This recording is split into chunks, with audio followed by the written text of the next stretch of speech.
2005లో ఏం చేసిందంటే అండర్టేకింగ్ ఇచ్చిన వ్యక్తులలో శ్రీనివాసరెడ్డి గారి భార్య పుష్పలత శ్రీనివాసరెడ్డి ఆమె కంటెంప్ట్లోనే ఉన్నది.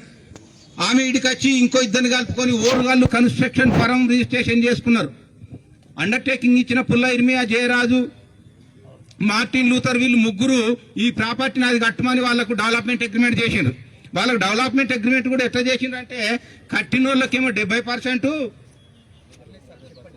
వీళ్ళకేమో 30%, సంఘాలకేమో 30%. ఆ 30%లో కూడా 70% వాళ్ళకు 30% వీళ్ళకని రాసుకొని అగ్రిమెంట్ చేసుకున్నాక మళ్ళీ జరిగిన విషయం ఏంటంటే వాళ్ళకెళ్ళి 5 డాక్యుమెంట్లు మళ్ళీ వాళ్ళకే అమ్మింది. ఇక డాక్యుమెంట్ ఇక మనకేమున్నది ఆడ ఏం లేదు. ఈ నెలకు 40-50 వేలు వాళ్ళు ఎందుకు ఇస్తాను అంటే ఈ చిన్న చిన్న పాచాలను తీసుకొచ్చి మనిషి 200-300 ఇచ్చి మేము సేవ చేస్తాను చూడ అనిపించడానికి. ఎందుకు అనిపించుకోవాలని నేను ఇక్కడ ఫైట్ చేస్తాను కాబట్టి వాళ్ళు మనోళ్ళని మన మీదకి అట్లా పురిగొల్పడానికి. హల్లెలూయా.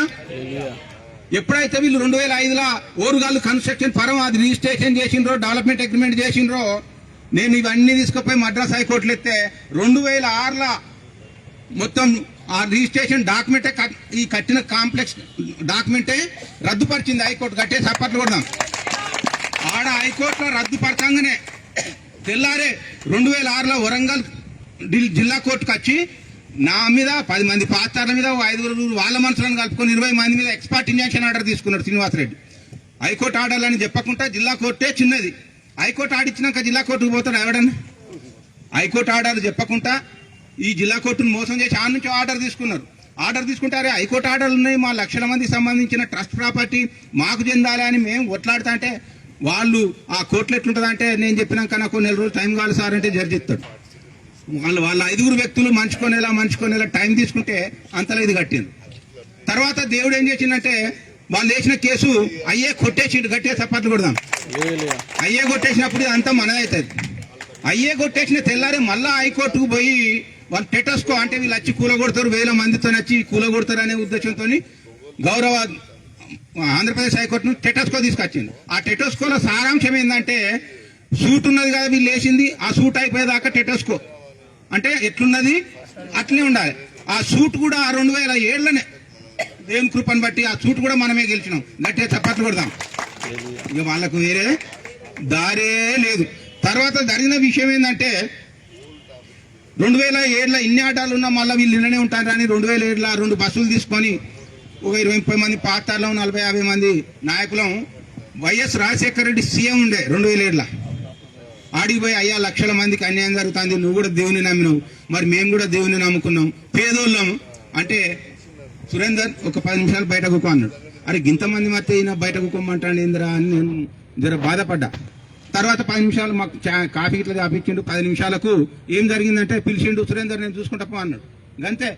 ఇంత కష్టపడి ఓ బస్సు తీసుకొని 2 కార్లు తీసుకొని ఎన్నో ఇబ్బందులు పడకుండా 3-4 గంటలు మేము పోతే నేను చూసుకుంటా పో అని ఇదేం చెప్తారా భయ్య అని మేము అనుకున్నాం. కానీ దేవుని కృపను బట్టి 15 రోజులలో హౌస్ కమిటీ వేసిండు, మొత్తం ఎమ్మెల్యేలతో కమిటీ. సురేంద్ర బాబు చెప్పింది నిజమా కాదా పోయి చూసి రాపోయిన ఆడికి అంటే మొత్తం ఎమ్మెల్యేల కమిటీ ఆనం వివేకానంద రెడ్డి చైర్మన్ అధ్యక్షత 2007 సంవత్సరంలో వరంగల్ కలెక్టర్ కాన్ఫరెన్స్ వాళ్ళు వచ్చినప్పుడు ఈ ఆర్డర్లన్నీ నేను చూపిస్తే అప్పుడు కలెక్టర్ దమయంతి ఉండే. ఆ దమయంతి మేడాన్ని 3 ఉన్నదల్లా వాళ్ళు అన్నారు అనామికనది ఇంత అవినీతి నాయకులను అధికారులను పట్టుకొని జిల్లాని నడిపిస్తాను అంటే నీ ఓపికకు మెచ్చుకోవచ్చమ్మా. ఇన్ని ఆర్డర్లు ఉన్న వాళ్ళు ఆడ ఎట్లుంటారు, మీ పోలీసు వాళ్ళు ఏం చెప్తారు, రెవెన్యూ డిపార్ట్మెంట్ ఏం చెప్తాంది అని వాళ్ళు మొత్తం మాట్లాడి ఆ రిపోర్ట్ అంత ఇస్తే గవర్నమెంట్ సబ్మిట్ చేస్తే ఆ రిపోర్ట్లో వీళ్ళు దొంగలు, వీళ్ళు ఇంక్రోచ్మెంట్ చేసిండ్రు అనేది హౌస్ కమిటీ రిపోర్ట్లో పొందపరిచింది. ప్రియమైన దేవుని సంగమా మీరు ఒకటి గుర్తుపెట్టుకోండి, ఇన్ని ఆర్డర్లు ఉన్నా 2007 కాడ నుంచి ఎప్పటికీ ఏ కొత్త ఎస్పీ వచ్చినా ఏ కొత్త కలెక్టర్ వచ్చినా నేను అప్లికేషన్లు ఇచ్చుడు, ధర్నాలు చేసుడు, ర్యాలీలు తీసుడు, కానీ వాళ్ళకు ఏ మాత్రం చీమ కుట్టినట్టు కూడా లేదు, పేదలకు అన్యాయం జరుగుతుందనే ఆలోచన కూడా లేదు. ఇంకో విషయం ఏంటంటే మద్రాస్ హైకోర్టులో కేసు ఉండే, దాని గురించి ప్రార్థన చేసుకుంటా ఆడ మనకు మోసం చేసిన లాయర్లు కూడా ఉన్నారు, లక్షలు తీసుకొని. వాళ్ళని ఏమంటాం మనం? కానీ దేవుడు మాత్రం మనం నిలబెట్టి గొప్ప విజయాన్ని ఇచ్చిండు. 2000 సంవత్సరంలో పిఏబిసి మద్రాస్ హైకోర్టులో వాడు అమ్ముతాడని మేమంతా ఎస్పీబీసీ పిఏబిసి అధ్యత్తే దేవుని కృపను బట్టి మద్రాస్ హైకోర్టు మీరు చెయ్యుండ్రి అని మనలా అలో చేసిండు.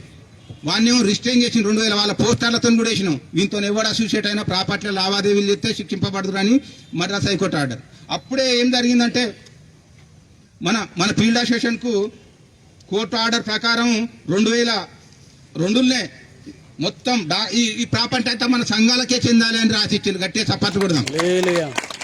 తర్వాత 2004లో ఏం జరిగిందంటే ఈ ఓనర్లు ఎవరైతే ఉన్నారో American Baptist Foreign Mission Society అని తెలంగాణ ఆయన కూడా వచ్చి మనకేం చేసిందంటే 2005లో ఆయన కోట్ల తెలంగానే 2005లో ఉరుసుకొచ్చిండు. ఆయన ఉరుసులో పెద్ద మీటింగ్ పెడితే మొత్తం ప్రాపర్టీ అంతా ఫీల్డ్ అసోసియేషన్కే అని. అంటే పిఏబిసిదైనా సంఘాలకే చెందాలి, ఏబిఎఫ్ఎంఎస్దైనా సంఘాలకే చెందాలి. మొన్న మద్రాస్ హైకోర్టు పోయిన సంవత్సరం డిసెంబర్లో వచ్చిన ఆర్డర్లో కూడా ఏమన్నదంటే బెనిఫిషరీస్ మాత్రం చర్చెస్ ప్రజలే, ఎవడు కాదు, దివాకర్ కాదు, మంద సురేంద్ర బాబు కాదు, ఇంకెవడు కాదు, ప్రజలకు చెందాలని క్లియర్గా ఆర్డర్లు ఉన్నాయి. ఆ ఆర్డర్లను పట్టుకొని మనము ఇప్పటిదాకా పోరాటం చేసినాం. వీళ్ళు అనుకున్నారు, ఏమనుకున్నారు, ఈ శ్రీనివాసరెడ్డి ఏం చేసిందంటే 2003లో నెల్లూరు హైకోర్టుల, నెల్లూరు జిల్లా కోర్టుల అక్కడ 200 గదాలు, ఇక్కడితో 5 ఎకరాలు కలిపి ఇక్కడ చేస్తే అంతా ఊపుతాను, మనం ర్యాలీలు గిట్లా చేస్తాను కదా, ఇక్కడ చేస్తే రిజిస్ట్రేషన్ ఆఫీస్కి పోయి దొరకబట్టి తన్ని ఆడోళ్ళు కొడతారనే భయంతో అక్కడ నెల్లూరులో జిల్లా కోర్టులో చేసుకున్నాడు. దాన్ని తీసుకొచ్చి నేను 2007లో ఆంధ్రప్రదేశ్ హైకోర్టులో దాన్ని రిజిస్ట్రేషన్ చేయించిన.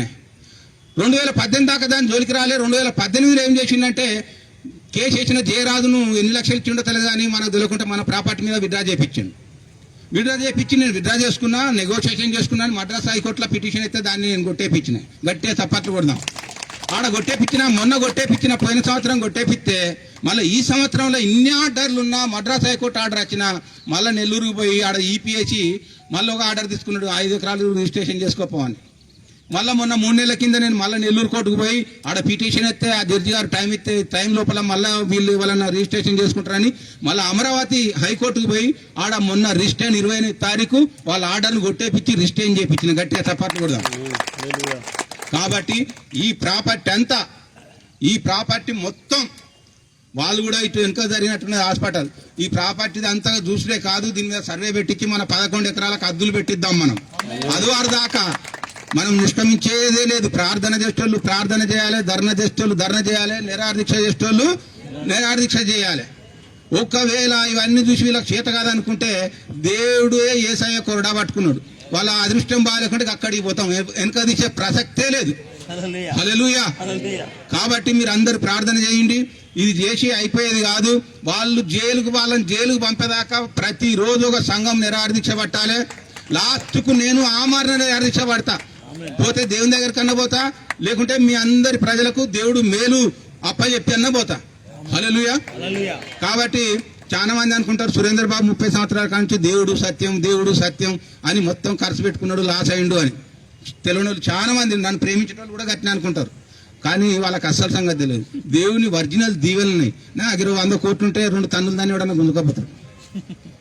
కానీ నా కొడుకులు మంచిగా ఉన్నారు, దేవుని సేవలు ఉన్నారు. నేను ఒక సేవకుడు ఎట్లుండాలనో నా మనసులో నేను జ్ఞాపకం చేసుకొని దేవునికి ప్రార్థన చేసినో గట్ల తయారైనా.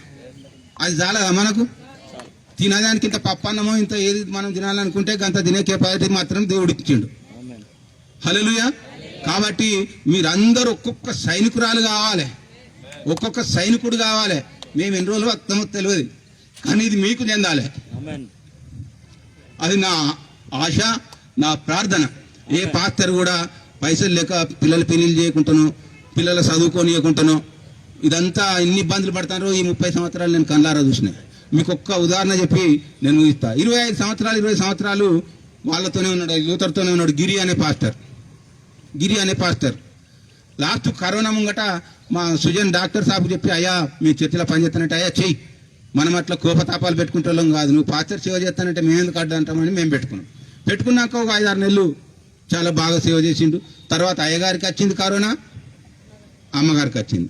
ఇద్దరికి కరోనా వస్తే ఆ కరోనా టైంలో 30, 40, 50 లక్షల రూపాయలు ఖర్చు అయినా వాళ్ళు బతుకుతలేరు. ఒక్క రూపాయి వాళ్ళకి పెట్టకుండా ఇద్దరికి ట్రీట్మెంట్ చేయించినాం మేము, మా సంఘం. పాపం అయ్యగారు చనిపోయిండు, అమ్మగారు ఉన్నది బతికింది. ఆయనకు వాళ్ళతో అన్ని సంవత్సరాలన్నా ఈ పుణ్యానికి వచ్చే పైసలు, దేవుని పైసలన్నా 10 లక్షలు 20 లక్షలు ఇవ్వాలి. ఎందుకంటే అటెండర్ నౌకరు చేసినా చచ్చిపోతే 20-30 లక్షల రూపాయలు దొరుకుతానే మళ్ళీ వాళ్ళకి నౌకరు దొరుకుతాను. కానీ ఎంఏ బీఈడి మంచి చదువులు చదివి ఉన్నతమైన చదువులు చదివి దేవుని కొరకు నేను సమర్పించుకుంటున్నా అని ఆయన అంతా కష్టపడితే వాళ్ళ కుటుంబ పరిస్థితి ఒక్క రూపాయి కూడా వాళ్ళతో పెట్టనీయకుండా ఖర్చంతా మేము పెట్టుకొని మా సంఘం నుంచి 1 లక్ష రూపాయలు, మా కుటుంబం నుంచి సొంతగా మా కుటుంబం నుంచి 1 లక్ష రూపాయలు, 2 లక్షల రూపాయలు ఆయనకి ఇచ్చినాం. ఇంకో విషయం ఏంటంటే కరోనాలో చచ్చిపోతే ఇట్లా ముట్టుకుంటలేరు మనుషులను, కానీ ఆయన దైవ సేవకుడు, సత్య దత్తం ఉంటుంటాం అని నార్మల్గా ఎట్లా చచ్చిపోతే మనం సమాధిస్తాం బాక్స్ తీసుకొచ్చి మంచిగా ఆయన అందులో పెట్టి మోసుకుంటా పాటలు పాడుకుంటా అట్లా సమాధి చేసినాం. అంత మాత్రమే కాదు, ఒక 70-80 రూపాయలు పెట్టి ఆయన జ్ఞాపకార్థం ఆయన సమాధి కట్టినాం. వాళ్ళ జ్ఞాపకార్థం సంవత్సర ప్రార్థన అవన్నీ మేమే చేసినాం. అంటే ఇంత పెద్ద ఆస్తులు ఈ 1000 కోట్లు వస్తాయి, ఇంత పెద్ద అమ్మితే కాదు డెవలప్ చేస్తే వీళ్ళ లెక్క డెవలప్ కాదు. అందులో డెవలప్ అంటే 70% కట్టినోడికి 30% వాళ్ళకంటే 5 డాక్యుమెంట్ల ద్వారా మొత్తం వాళ్ళకే అమ్మిండు. వాళ్ళకి అమ్మితే వాడేం చేసిండు, SBIలో పెట్టి 19 కోట్లు లోన్ తీసుకున్నాడు. ఇంకా మిత్తమంత దానికి 19 కోట్లు తీసుకుంటే ఇది అన్నికి ఎన్ని కోట్లు రావాలి? హైదరాబాద్ నగరంలో ఏది లేదు, ఇదే వరంగల్, ఇది బ్యాప్టిస్ట్ హెవెన్, పరలోకం అని అంత కట్టడాలు కట్టచ్చు. ఒక్క పాస్టర్కు నెలకు 50,000 ఇవ్వచ్చు. చర్చి కట్టడానికి నానా ఇబ్బందులు పడతాను. వాళ్ళ దగ్గర పోయి అయ్యా 1 లక్ష రూపాయలు, అయ్యా 1 లక్ష రూపాయలు, 1 లక్ష రూపాయలు కాదు, ఎక్కడ చర్చి కావాలి, ఎక్కడ ఆత్మ రక్షించాలంటే అక్కడ ఒక 10 లక్షలు 20 లక్షలు. అరే దేవుని పైసలు దేవుని కొరకు ఖర్చు పెట్టాలి కదా, దేవుని పిల్లల కొరకు ఖర్చు పెట్టాలి కదా. ఇవన్నీ నా మనసుల తొలిచి ఈ 30 సంవత్సరంల ఒక ఆదరణ కలిగించి సజీవ లెక్కలో ఉంచిండు దేవుడు నన్ను. కాబట్టి ఒక్కసారి ఇవన్నీ మీకు ఆర్డర్లు, ఇవన్నీ తెచ్చినాయి మీకు ఆర్డర్లు.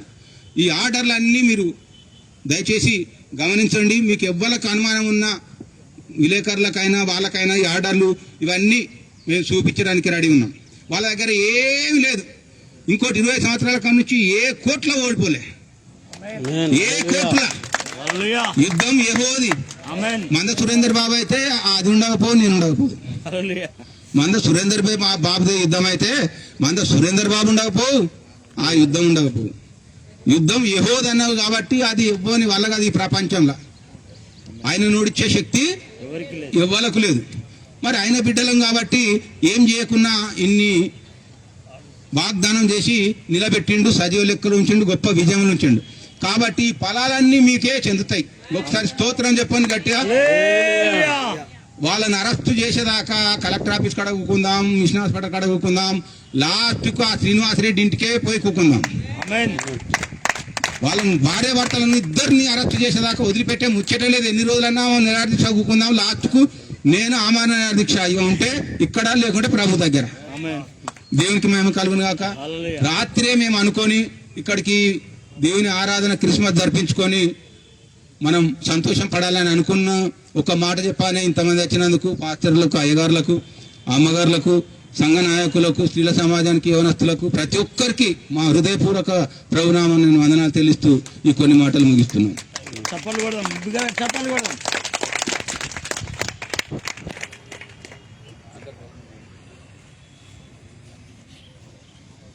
కేక్ కట్ చేస్తే అన్న కేక్ కట్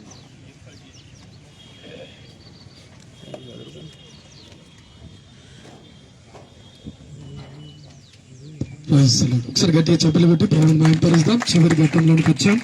మరి దయచేసి మీడియా మిత్రులను కూడా మరి మేము మనవి చేస్తున్నాం. ఈ విషయాలన్నీ కొంచెం మీకు ఏ డౌట్ ఉన్నా తెలుసుకోండి. మరొకసారి బాబు మంచి వీడియో అన్ని కరెక్ట్ తీయండి. ఒక 1 మినిట్. గత సంవత్సరాల నుండి మరి ఇన్ని ఆర్డర్స్ ఉన్నా వాళ్ళకున్న డబ్బుతోనో పొలిటీషియన్ ఇన్ఫ్లుయెన్స్తోనో ఇంతవరకు ఇందులోనికి రానియకుండా అన్ని రకాలుగా వాళ్ళు అడ్డుకున్నారు.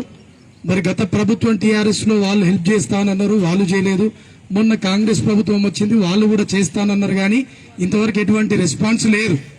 కనుక ఇప్పుడైనా నేను ఇక్కడున్నటువంటి మరి ఎమ్మెల్యే గారికి కానీ లేదా మన మంత్రి గారికి కానీ స్థానికంగా ఉన్న నాయకులందరికీ ప్రేమతో మరలా మీకు మనవి చేస్తున్నాం.